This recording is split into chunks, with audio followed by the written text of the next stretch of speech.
सभी दोस्तों का बेस्ट स्टडी क्लास पे हार्दिक स्वागत है। आज हम फिर आपके लिए एक नई क्लास लाए हैं। इस क्लास में हम आपको सस्य विज्ञान के सिद्धांत अर्थात प्रिंसिपल्स ऑफ क्रॉप प्रोडक्शन प्रथम सेमेस्टर के कुछ महत्वपूर्ण प्रश्नोत्तर आपके लिए लाए हैं। यह महत्वपूर्ण प्रश्न आपकी परीक्षा के लिए अत्यधिक लाभदायक साबित होंगे। तो समय को नष्ट न करते हुए बढ़ते हैं आज के पहले प्रश्न की ओर। तो यह हमारा फर्स्ट सेमेस्टर वालों के लिए पहला प्रश्न है कि पोषक तत्वों को पौधे की आवश्यकता अनुसार कितने भागों में वर्गीकृत किया गया है।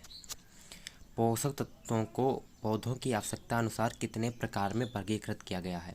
तो इसका सही उत्तर है 3 भागों में वर्गीकृत किया गया है। और यह 3 भाग कौन कौन से हैं। नंबर 1 मुख्य पोषक तत्व। तो मुख्य पोषक तत्व में कौन कौन से आते हैं पदार्थ। तो नंबर 1 नाइट्रोजन, फिर फास्फोरस और पोटास, यह मुख्य पोषक तत्वों में आते हैं। इन्हें आप ध्यानपूर्वक पढ़ें क्योंकि कई बार परीक्षाओं में प्रश्न इस बार पूछे जाते हैं कि नाइट्रोजन किस प्रकार का पोषक तत्व है। ऑप्शन में मुख्य पोषक तत्व, गौण पोषक तत्व और सूक्ष्म पोषक तत्व, यह इनमें से कोई नहीं। तो आपको उसमें से सही प्रश्न चुनना होता है उत्तर। अब बढ़ते हैं अगले नंबर 2 की ओर। गौण पोषक तत्व कौन कौन से हैं। तो गौण पोषक तत्व होते हैं कैल्शियम, मैग्नीशियम एवं गंधक, जिसे सल्फर भी कहते हैं। गंधक को सल्फर भी कहा जाता है। अगला है कि सूक्ष्म पोषक तत्व। सूक्ष्म पोषक तत्व में लोहा, zinc, copper, manganese, molybdenum, boron एवं क्लोरीन आते हैं। अब बात करते हैं पौधों में आवश्यक महत्वपूर्ण पोषक तत्वों के कार्य व कमी, अर्थात इनमें से किस तत्व की कमी और कार्य बताएंगे। तो पहला है नाइट्रोजन। तो नाइट्रोजन के कार्य क्या होते हैं। पहला कार्य होता है कि नाइट्रोजन से प्रोटीन बनती है, जो कि एक महत्वपूर्ण अंग है पौधे का। अगला है यह पौधों को गहरा रंग प्रदान करता है। यह पौधों को गहरा हरा रंग प्रदान करता है। यह किसकी उपस्थिति से होता है। यह नाइट्रोजन की उपस्थिति से होता है। अगला है यह दानों के बनने में मदद करता है। फिर अगला है क्लोरोफिल प्रोटोप्लाज्मा प्रोटीन और न्यूक्लिक अम्लों का यह महत्वपूर्ण अवयव है। कई बार परीक्षा में पूछा जाता है कि पौधों को गहरा हरा रंग किसकी उपस्थिति के कारण मिलता है। तो इसका सही उत्तर होता है कि नाइट्रोजन की उपस्थिति के कारण होता है। अब बात करते हैं कि नाइट्रोजन की कमी के लक्षण क्या क्या हैं। पहला है पौधों में प्रोटीन की कमी होना व हल्के रंग के दिखाई पड़ना। जिन पौधों में नाइट्रोजन की कमी होगी उनमें प्रोटीन की कमी होगी और उनका रंग हल्का हरा रंग का होगा। और दूसरी कमी होती है निचली पत्तियां झड़ने लगती हैं, जिसे क्लोरोसिस कहते हैं। कई बार परीक्षा में पूछा जाता है कि पौधों की निचली पत्तियां झड़ने को क्या कहते हैं। तो इसको क्लोरोसिस कहते हैं। क्या कहते हैं। क्लोरोसिस कहते हैं। और अगला है इसका पौधों की बढ़वार का रुकना, कल्ले कम बनना और फूलों का कम आना और पौधों का बौना दिखाई पड़ना, यह नाइट्रोजन की कमी के लक्षण हैं। फिर बात करते हैं फास्फोरस के कार्य क्या क्या हैं। फास्फोरस की उपस्थिति में कोशिका विभाजन शीघ्र होता है। यह प्रकाश संश्लेषण में सहायक होता है। प्रकाश मिलने से पौधों में बीज स्वस्थ पैदा होता है। फास्फोरस मिलने से पौधों में बीज स्वस्थ पैदा होता है। पौधों में खड़े रहने की क्षमता बढ़ती है और फास्फोरस की उपस्थिति से फल शीघ्र आते हैं। अब बात करते हैं कि फास्फोरस की कमी के लक्षण क्या क्या हैं। पहला इसका कमी का लक्षण है पौधे छोटे रह जाते हैं, या एक प्रकार से कह सकते हैं कि पौधे बौने हो जाते हैं। अगला है पत्तियों का रंग हल्का बाइकिन या भूरा रंग का हो जाता है। कैसा हो जाता है। भूरा रंग का हो जाता है। अगला है इसकी कमी से आलू की पत्तियां प्याले के आकार की हो जाती हैं। किस आकार की हो जाती हैं। प्याले के आकार की हो जाती हैं। अगला है कि दलहनी फसलों की पत्तियां नीले रंग की तथा चौड़ी पत्ती वाले पौधों में पत्तियों का आकार छोटा रह जाता है। यह फास्फोरस की कमी के लक्षण थे। अब बात करते हैं पोटेशियम के कार्य क्या क्या होते हैं। तो पोटेशियम जड़ों को मजबूत बनाता है। यह पौधों को सूखने से बचाता है। यह फसलों में कीट व रोग प्रतिरोधक क्षमता को बढ़ाता है। यह पौधे में प्रोटीन के निर्माण में सहायक होता है। यह अनाज के दानों में चमक पैदा करता है। अब बात करते हैं पोटेशियम की कमी के लक्षण। पत्तियां भूरी व धब्बेदार हो जाती हैं तथा समय से पहले गिर जाती हैं। पत्तियों के किनारे व सिरे झुलसे दिखाई पड़ते हैं। आलू में कंद छोटे तथा जड़ों का विकास कम हो जाता है। पौधों में प्रकाश संश्लेषण की क्रिया कम तथा श्वसन की क्रिया अधिक होती है। परीक्षा में कई बार पूछा जाता है कि पौधे में प्रकाश संश्लेषण की क्रिया परंतु श्वसन की क्रिया अधिक होती है, यह किसकी कमी से होती है। तो इसका सही उत्तर होगा यह पोटेशियम की कमी के कारण यह समस्या उत्पन्न होती है पौधों में। अब बात करते हैं कैल्शियम के कार्य। नंबर 1, यह गुणसूत्र का संरचनात्मक अवयव है। कई बार परीक्षा में पूछा जाता है कि गुणसूत्रों का संरचनात्मक अवयव है कैल्शियम, पोटेशियम, मैग्नीशियम और लोहा। तो आपको इनमें से सही उत्तर चुन के बताना होता है। तो इसका सही उत्तर होगा कैल्शियम। अगला है कि दलहनी फसलों में प्रोटीन निर्माण के लिए आवश्यक है। यह तंबाकू, आलू और मूंगफली के लिए अधिक लाभकारी होता है। यह कोशिका भित्ति का एक प्रमुख अवयव है। यह कार्बोहाइड्रेट के स्थानांतरण में मदद करता है। अब बात करते हैं कैल्शियम की कमी के लक्षण। तो कैल्शियम की कमी के लक्षण कौन कौन से होते हैं? नंबर 1, नई पत्तियों के किनारों का मुड़ना व सिकुड़ जाना, अग्रिम कलिका का सूख जाना, जड़ों का विकास कम तथा जड़ों पर ग्रंथियों की संख्या में काफ़ी कमी होना, फल व कलियों का अपरिपक्व दशा में मुरझाना। दोस्तों, अगर आपको हमारा वीडियो पसंद आए तो वीडियो को ज़्यादा लाइक करें, शेयर करें, जिससे कि यह वीडियो आपके सभी दोस्तों के पास पहुंच सके जो भी इस वीडियो से लाभ प्राप्त कर सकें। अगर आप हमारे चैनल पर नए हैं तो चैनल को सब्सक्राइब करना बिल्कुल ना भूलें, जिससे कि हमारे चैनल पर आने वाले वीडियोज़ का नोटिफिकेशन आपको सबसे पहले प्राप्त हो। अब बात करते हैं मैग्नीशियम के कार्य। तो मैग्नीशियम के कार्य भी बहुत ही महत्वपूर्ण है। यह क्रोमोसोम, पॉलीराइबोसोम तथा क्लोरोफिल का एक अनिवार्य अंग होता है। पौधों के अंदर कार्बोहाइड्रेट संचालन में सहायक है। यह चारे की फसल के लिए महत्वपूर्ण है। मैग्नीशियम क्लोरोफिल का एक प्रमुख तत्व होता है। अब बात करते हैं मैग्नीशियम की कमी के लक्षण। तो मैग्नीशियम की कमी के लक्षण कौन कौन से हैं? नंबर 1, पत्तियों का आकार छोटी तथा ऊपर की ओर मुड़ी दिखाई पड़ती हैं। किस प्रकार मुड़ी होती हैं? ऊपर की ओर मुड़ी होती हैं। किसकी कमी से? मैग्नीशियम की कमी से।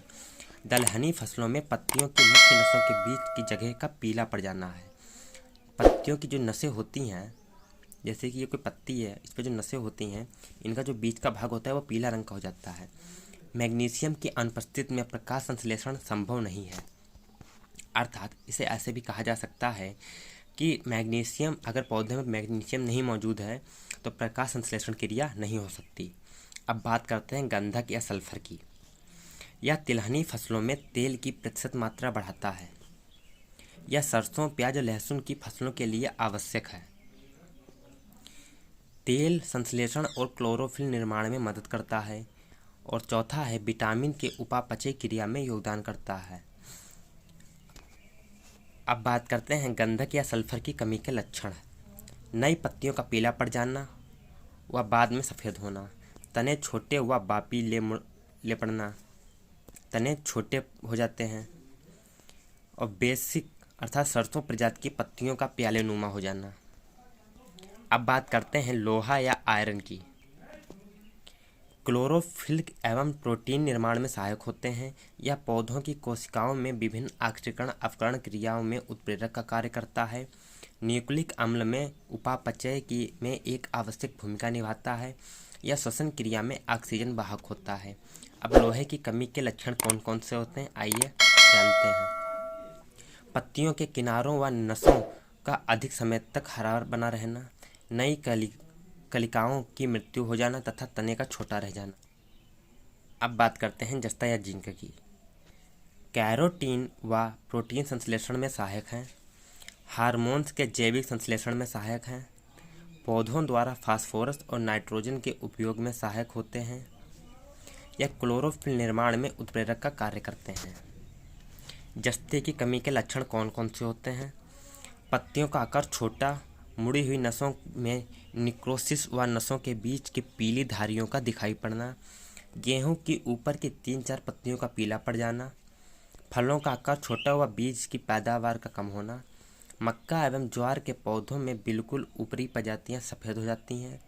धान जिंक की कमी से खैरा रोग हो जाता है। जस्ते या जिंक की कमी से क्या होता है? धान में खैरा रोग लग जाता है तथा लाल भूरे रंग के धब्बे दिखाई पड़ते हैं। परीक्षा में कई बार प्रश्न पूछा जाता है कि खैरा रोग किसकी कमी के कारण धान में लगता है? तो यह जिंक की कमी से लगता है। और खैरा रोग में किस प्रकार के धब्बे दिखाई पड़ते हैं? तो खैरा रोग में लाल भूरे रंग के धब्बे दिखाई पड़ते हैं। अब बात करते हैं तांबा या कॉपर की। यह इंडोल एसिटिक अम्ल वृद्धिकारक हार्मोन के संश्लेषण में सहायक होता है। ऑक्सीकरण अपकरण को नियमितता प्रदान करता है। अगला है अनेक एंजाइमों की ये क्रियाशीलता को बढ़ाता है। और चौथा है कवक रोगों में नियंत्रण में सहायक होता है। और चौथा मोस्ट इम्पॉर्टेंट है, यह पौधों में विटामिन ए के निर्माण के में वृद्धि करता है। तांबा पौधों में विटामिन ए के निर्माण में वृद्धि करता है। अब बात करते हैं तांबे की कमी के लक्षण कौन कौन से हैं। फलों के अंदर रस का निर्माण कम होता है। नींबू के जात के फलों में लाल भूरे धब्बे अनियमित आकार के दिखाई देते हैं। अधिक कमी के कारण अनाज एवं दाल वाली फसलों में रिलेक्मेशन नामक बीमारी का होना। तांबे की अधिक कमी के कारण अनाज एवं दलहनी फसलों में रिक्लेमेशन नामक बीमारी का होना। तो रिक्लेमेशन नामक बीमारी किसकी कमी से होती है? तो यह जस्ते की कमी से होती है। किसकी कमी से? नहीं सॉरी, तांबे की कमी से होती है रिक्लेमेशन नामक बीमारी। अब बात करते हैं बोरान की। पौधों में शर्करा के संचालन में सहायक होता है। परागण एवं प्रजनन क्रियाओं में सहायक होता है। यह पौधों में कैल्शियम एवं पोटेशियम के अनुपात को नियंत्रित करता है। और चौथा है यह डीएनए, आरएनए, एटीपी, पैक्टिन व प्रोटीन के संश्लेषण में सहायक होता है। अब बात करते हैं बोरान की कमी के लक्षण। नंबर 1, पौधों के ऊपरी बढ़वार को रुकना, अर्थात पौधे बौने रह जाते हैं। चौथा है इंटरनोड की लंबाई का कम होना। चौथा, जड़ का विकास रुकना। और चौथा है बोरान की कमी से चुकंदर में हार्ट रॉट, फूलगोभी में ग्राउंडिंग या खोखला तना एवं तंबाकू में टॉप सिकनेस नामक बीमारी का लगना। दोस्तों यह टॉपिक आपके लिए बहुत ही महत्वपूर्ण है कि बोरान की कमी से चुकंदर में कौन सा रोग लगता है। तो हार्ट रॉट लगता है, और फूलगोभी में ग्राउंडिंग या खोखला तना, और तंबाकू में टॉप सिकनेस नामक बीमारी लगती है। अब बात करते हैं मैग्नीज की। यह क्लोरोफिल कार्बोहाइड्रेट एवं मैग्नीज नाइट्रेट का स्वांगीकरण में सहायक होता है। अगला है पौधों में ऑक्सीकरण अवकरण क्रियाओं में उत्प्रेरक का कार्य करता है। तीसरा है प्रकाश संश्लेषण में सहायक, प्रकाश और अंधेरे की अवस्था में पादप कोशिकाओं में होने वाली क्रियाओं को नियंत्रित करता है। और चौथा है नाइट्रोजन के उपापचय और क्लोरोफिल के संश्लेषण में भाग लेने वाले एंजाइमों की क्रियाशीलता को बढ़ाता है। बात करते हैं मैग्नीज की कमी के लक्षण। यह पौधों की मृत उत्तकों के धब्बे दिखाई पड़ते हैं। पौधों की पत्तियों पर मृत उत्तकों के धब्बे दिखाई पड़ते हैं। अनाज की फसलों में पत्तियां भूरे रंग की एवं पारदर्शी होती तथा बाद में उत्तक गलन रोग पैदा होता है। तीसरा है जई में भूरी बित्ती रोग, गन्ने में अंगमारी रोग तथा मटर में पेट चित्ती रोग उत्पन्न होते हैं। अब बात करते हैं क्लोरीन की। यह पर्णहरित के निर्माण में सहायक है। दूसरा है पौधों में रसाकर्षण दबाव को बढ़ाता है।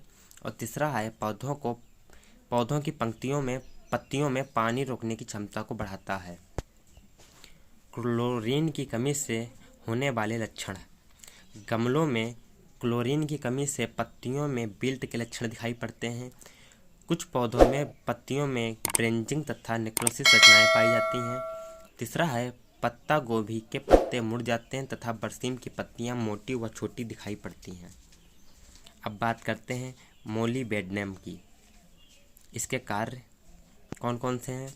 यह पौधों में एंजाइम, नाइट्रेट तथा रिडेक्टेज एवं नाइट्रोजिनेज का मुख्य भाग है।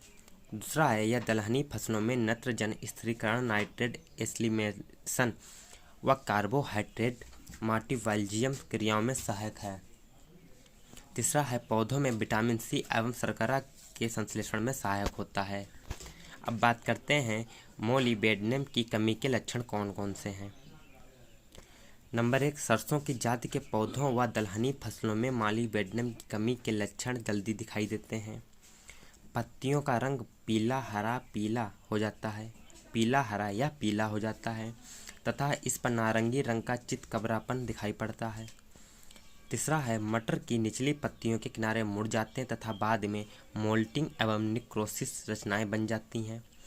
इसकी कमी से फूल गोभी में व्हीप पेटल